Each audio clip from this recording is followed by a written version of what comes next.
welcome to the Hot Topic segment on Page by Page. My name is Gratitude and this is an amazing morning right here in the city of Lagos and in the studio. I'm not doing it alone. I have my amazing colleague with me, Boo Boo.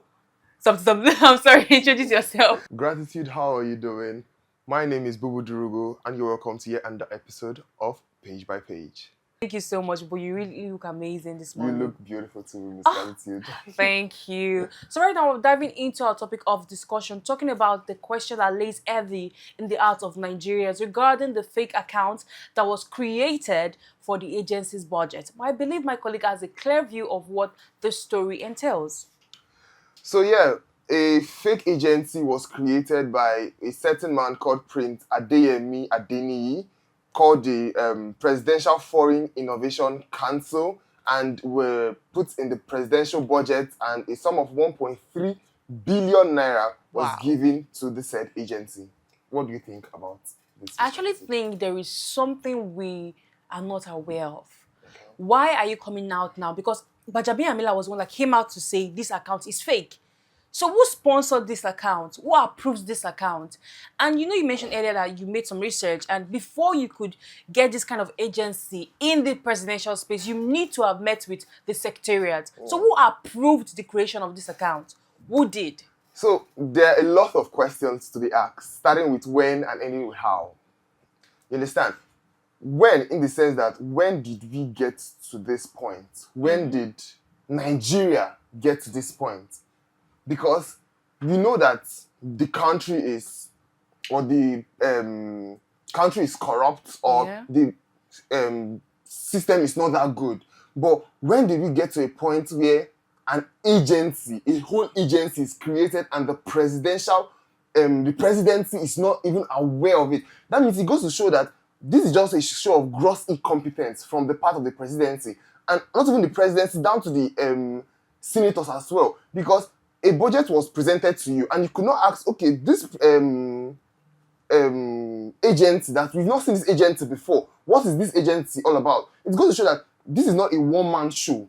I feel like there's someone behind it, and this Prince Adeyemi of a person is just the face behind it. I feel like there's a brain there, because even the presidential chief of staff to the president, Mr. Gbajabiamila, was also accused of collecting 400 million naira from this same said Mr. Adeyemi, Prince Adeyemi rather. And also, if you're collecting 400 million naira from this particular person, then it goes to show that something is actually fishy. You understand? So the people are coming to say that Gbajabiamila is a what do they call this thing? People that come out to a whistleblower. You understand? But I don't feel like he's also a suspect, a prime suspect to this case, because he has been mentioned also, and I feel like he should be put under scrutiny and investigated. Yes. You understand? Because I heard that the case is being investigated by the intelligence agencies. You understand? This is not a case that we need to sweep under the carpet. You understand? It's not a case we need to sweep under the carpet. The intelligence agencies need to come out to Nigerians to tell them that this is the result of the investigation and carry Nigerians along. Because it's no longer a case of the presidency being scammed. It's a case of Nigerians as a whole, taxpayers as a whole, all of us being scammed. I don't know if you understand. Yeah. Because you're collecting 1.3 billion naira of taxpayers' money and you're using it to fund a fake agency. It's a case of the presidency is not doing their due diligence, or a case of misconduct, or a case of somebody is using this fake agency to siphon or launder money for themselves. I don't know if you understand where I'm coming from. That's just a clear view of what you just mentioned, and it's really, really sad. Now we understand that politics is really a dirty game. Of course, and I'm very sure that this will be brought to book. But as Nigerians, we demand accountability. We need to know what exactly is going on, because how can that huge amount of money be gone like that? Imagine that money was put into infrastructures, put into to enhance standards of living right now in the economy, to put into so many things that would positively affect the lives of Nigerians. But this is deprived because of one person or some cluster of people that have refused to come out to say the truth. But like you said, I believe that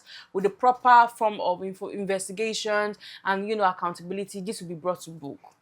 So this is totally embarrassing, not even to the Nigerian government now, but to Nigeria as a whole. It's going to make us look bad to our international counterparts. You understand? Because I saw pictures of the third DG of this alleged fraudulent agency taking pictures with foreign ambassadors. I think the ambassador of China, the ambassador of I think America also, or UK.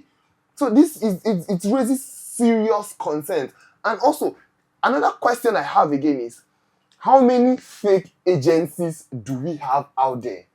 Since you cannot account for the agencies we have, because I heard that during the other administration, there used to be a book of the Nigerian agencies and their director general. So does that mean that before disbursing funds to Nigerian agencies, they don't do their due diligence? You understand? So there are a lot of questions. And when I said I had a lot of questions, starting with when and anyway how. How, in the sense that, how can we stop this? The only way we can stop this is when Nigerians wake up and put a stop to this by coming out to get their voters card and voting the incompetent people out of office. You understand? Because if the presidency and the agencies and the committees, rather, the presidencies, the committees, and the Senate cannot spot a fake agency, then it goes to show that there are a lot of loopholes in this current administration. Very true. I completely agree with everything you've said. But like you said, Nigerians have a chance now to vote right. Definitely. Vote right and vote the inefficient leaders or the inefficient administration we had out of power, so we can get what we want for the first time in a very long time, right? Yeah. So right now, diving into our second topic of discussion and talking about Nigerians with misplaced priorities. Help me make sense of this. The Minister of Youth Development, Ayodele Olawande, came out to suggest that Adire fabric should replace khaki as new NYSC uniforms. And I'm confused. NYSC, the National Youth Service Corps, that is what it stands for. So why are you saying Nigeria with consistencies of 250 ethnic groups should put on one uniform that is assigned or that is meant to be for one tradition or one ethnicity? It doesn't make any sense. Bobo, what do you have to say about this? So this is... I feel like Nigerians have been clamoring for a reform in the National Youth Service Corps, in the NYSC, and the presidency have pushed for the reform, but I feel like this is a wrong time to do that. Why do I say so? Because there are a lot of things happening in the country right now. There are children that have been kidnapped in Kwara State, or your state rather. There's insurgency. There's the case of the chief of staff to the president being investigated for fraud. And I feel like the government is trying to take our attention away from the happenings of the country by pushing for... If we talk about changing the NYSC uniform, is that the most important thing right now? To do. Is that the most important Even thing? if you're going to try to change our attention, move our attention from what is most important, let us do it the smart way. What do you mean change khakis to Adire? Have you seen the kind of activities that they put corps members through in camp? How would you climb ladders? I'm trying to be practical about this. So they are saying that they are going to take away the military drill, the man of war drill from that and change it to a skill acquisition based program. You understand? That. So I feel like the NYSC is gradually losing what it stands for. You understand? Because if you take away the military drill and all of those things from the NYSC, it's not going to be... Because I think in South Korea, you have to serve compulsorily in the army. Military. Yeah, in the army for like a year. So if you say you're going to take away the military drill and the man of war drill and all of that, so then what then is going to be is what then are they going to be doing We're going for there 6 to weeks? learn a skill then. Then they don't need to be in camp for 6 weeks. They don't need to be You there. can organize an online skill acquisition program where they can learn, because everything, the world is going digital. If you're saying, okay, they don't need to do the military drill and all of that, because I feel like it's the military drill and all of that that brings the joy, or that makes it camp fun. I don't know if you understand. It's not about the fun per se, but the first point is, why would you impose an attire on 250 ethnic groups in Nigeria? Please, I'm trying to make sense of this whole thing.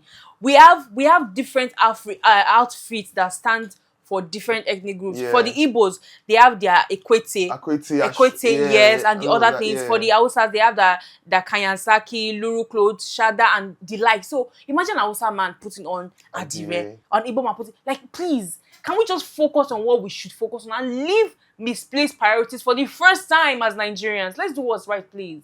Let's do it. So, if I'm to speak from the point of the Minister of the Youth, he made mention that it's just a suggestion. He also suggested Ankara. So the thing here is, we should stop having misplaced priority. And this government have been shown to, like, not even this government, the APC-led administration have been shown to have misplaced priority. The other time it was the president, Muhammadu Buhari, the late president, changing the national anthem. Was it Tinubu? So there are a lot of things that when they want to take our attention away from what's happening in the country, they tend to, like, just do something to cause Nigerians' attention to be away from. So yeah. Please, like I said, and like Bubu said, we need to focus on the most important things, like the insecurities, insurgencies, the hunger we are facing as Nigerians in the land, and just get a grip of this situation as Nigerians together. Okay, right now I've come to the end of this amazing edition of the Hot Topic segment on Page by Page, and also follow us on all our social media platforms on Instagram, Facebook, TikTok, YouTube, and X. My name is Gratitude in Mokwede. And I'm Bubu Durugo. Bye for now. Bye for now.